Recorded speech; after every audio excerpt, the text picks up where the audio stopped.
এই গরিব হালকু এখনো তার ওই ভাঙাচোরা অটো চালাচ্ছে। ওর যোগ্যতা তো এটুকুই। আরে রে গরিব হাল্ক, দূরে সর, আমার নতুন বাইকটা নোংরা করিস না। এই জমিদারের মেয়েটা বড্ড দেমাক দেখায়। একদিন এমন গাড়ি কিনবো যে পুরো গ্রাম দাঁড়িয়ে দেখবে।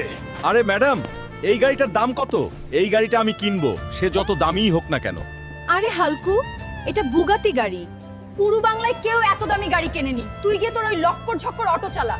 ম্যাডাম, আজ হয়তো বুগাটি কেনার ক্ষমতা আমার নেই, কিন্তু এমন একদিন আসবে যখন আমি আপনার পুরো শোরুমটাই কিনে নেব। আমাকে যে কোনোভাবে বুগাটি কিনতেই হবে, কিন্তু বুগাটি কিনতে তো 30 কোটি টাকা লাগবে। এত টাকা আমি কোথায় পাবো? সবাই শুনুন, যে এই এক চোখা কোবরা পাহালওয়ানকে হারাবে সে পাবে পুরো 100 কোটি টাকা।